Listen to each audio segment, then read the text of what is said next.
Fala galera, seguidora do canal, amigos visitantes. Hoje vamos dar sequência, nas nossas aulas teóricas sobre CLP. Então hoje vamos falar especificamente sobre entradas e saídas analógicas, tá bom? Antes de começar, só lembrando, pessoal, ativem o sininho, tá? Para poder receber as notificações do canal. Quem não tiver inscrito, se inscreva, dá uma força pro canal, divulgue aí pra galera, tá bom? E se gostar do vídeo, dá um like aí, dá uma força pro canal, beleza? Bom, pessoal, no CLPs existem né, as entradas digitais, já foram comentadas aqui, né? Que essas entradas digitais, elas assumem somente dois valores, né? Ou ela é zero ou é um, né? Ou é tudo ou é nada, ou tá ligado ou tá desligado, né?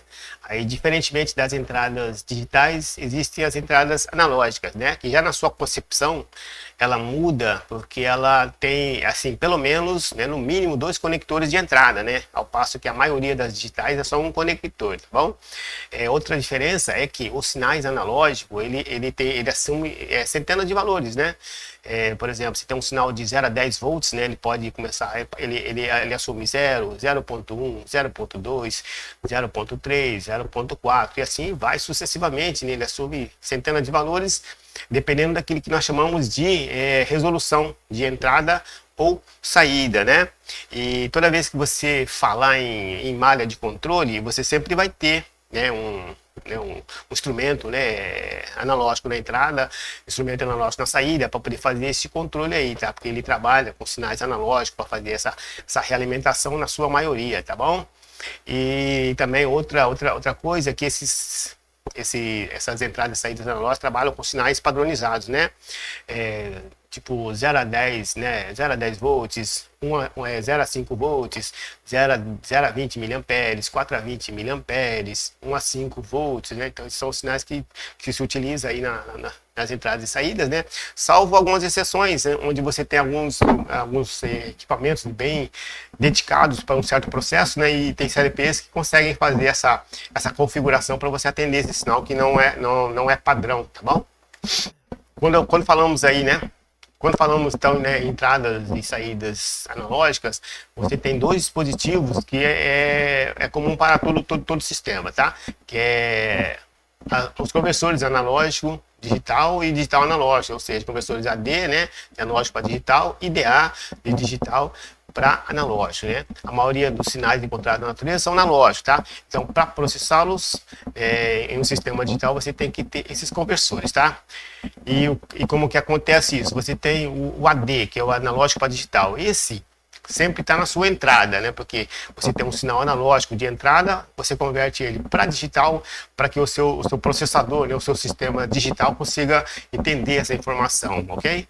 Senão ele não entende, né? Sinal analógico ele não entende. Então, conversor AD sempre na sua entrada. Aí processa esse sinal. Em contrapartida, você tem o conversor DA, que é de digital para analógico. Esse sempre vai estar na sua saída, né? Porque você teve um sinal que foi processado ali dentro, um sinal digital processado, e você tem que jogar esse sinal para a saída. O que você faz? Você converte ele para analógico, né? Para você conseguir atuar lá o seu sensor, né? O seu transmissor, o seu instrumento atuador, né? Seu equipamento, tá? Então, o DA sempre na saída, né, do seu CLP, tá bom? Bom, nas entradas, né, então são acoplados, né, os instrumentos, transmissores ou transistores de valores, né, que são justamente os instrumentos que pegam, né, a sua variável de processo, lá, o seu nível, a sua temperatura, a sua pressão e converte essa grandeza aí para um sinal elétrico, né, no padrão do CLP, tá? E na sua saída, né, são acoplados os atuadores ou elementos que vão fazer o controle desse seu sistema aí, né? Então aqui a gente está falando já, né, no sistema de controle proporcional, né? Porque ele assume vários valores aí, né? Que é bem diferente do seu digital, né? Que ou é 0 ou é 1, né? Agora o proporcional não, né? Você consegue fazer um controle bem diferenciado para sua malha, tá bom? Quando é uma entrada, né, em variação de corrente, por exemplo, né? Você tem um símbolo, né, desse instrumento acoplado aí na entrada, que é uma seta, né, que é uma fonte de corrente para acoplar na sua entrada de corrente, né? Quando você tem uma entrada tem variação de tensão, aí você tem um instrumento aí que é com seus polos mais e menos, né? E que é justamente uma fonte de tensão e é o símbolo, né, também igual de uma bateria, tá? Então, fonte de tensão, você tem esse símbolo aí que nem uma bateria, tá bom? Outro detalhe é que existem, né, dois tipos de entradas, né? As entradas analógicas ativas e as entradas analógicas passivas, né? Como você vê aí no slide aí, né? Uma entrada analógica ativa, né? Ela usa a alimentação do CLP para poder funcionar, tá bom? E, então ela funciona aí como se fosse uma carga, né? Utilizando aí da fonte do próprio CLP. Já nas entradas passivas, entradas passivas, a gente está falando assim em relação sempre ao CLP, você tem um instrumento, né, com uma fonte interna ou uma fonte externa acoplada a ele. Então ele fornece a alimentação para essa entrada do seu CLP, tá bom? Então esse é o diferencial entre os dois. Então a ativa, o instrumento ele usa a alimentação do CLP, né? E já na passiva, o instrumento ele fornece a tensão, né, para entrar no CLP, fazer a leitura aí, beleza?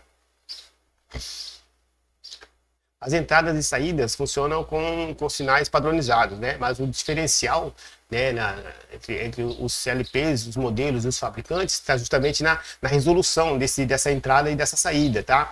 Porque, né, o que a gente consegue entender por isso? É que o quanto você consegue pegar esse sinal de entrada e fazer uma divisão dele para você ter um menor valor, ou seja, a menor resolução, né, a maior precisão do seu sistema, né? Um exemplo aqui, por exemplo, nós temos aí uma entrada de 8 bits, que é bem mais comum, né, de resolução, né? Aí para um sinal de 0 a 10 volts, por exemplo.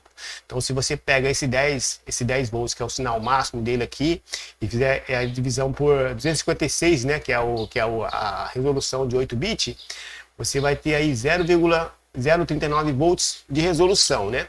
Já, para esse mesmo sinal, se você usa numa entrada de 10 bits, então você vai ter aí 2 a décima, 1024 que vai usar para dividir. Então 10 por 1024 você vai ter 0,0976 volts de resolução, né? Ou seja, muito maior a precisão. Então, o que acontece? Dependendo da sua malha de controle do seu sistema, então você sempre tem que ver qual que é a resolução que vai atender, né? Você não pode pôr menor, senão você vai ter o seu controle não vai funcionar, tá? E nunca vai estabilizar, né? Também não precisa ser muito maior, né? Além do que você precisa. Então você compra justamente na resolução que você precisa, porque também, né? Quando você fala em resolução, precisão, né, no CLP, consequentemente você fala em preço, né? Então ele vai custar muito mais quanto mais preciso ele for, tá? Então você coloca justamente aquele que você precisa para o seu controle adequado, tá beleza? Então, quanto maior a resolução, né, quanto mais bits tiver aí na sua resolução, né, mais preciso vai ser o seu controle, né, o seu CLP, né? E consequentemente você vai ter aquele sinal dividido por um número maior, então a resolução vai ser bem pequenininha, tá bom? Bom, pessoal, isso é o que eu queria passar para vocês, né, nessa aula 2 sobre CLP, entradas e saídas analógicas, tá bom? Para vocês verem a importância desses elementos aqui, porque hoje em dia é muito difícil você ver um tipo de controle aí de malha ou próprio equipamento que não tenha, né, um dispositivo analógico na sua entrada ou na sua saída, né? Então, toda vez que você falar também em controle proporcional, né, vai atuar uma válvula de controle ou você usa um transmissor, então você vai ter aí as suas entradas e saídas analógicas, tá bom? Bom, pessoal, finalizando aqui, se inscreva no canal, dá um like lá e um abraço, até a próxima. Falou?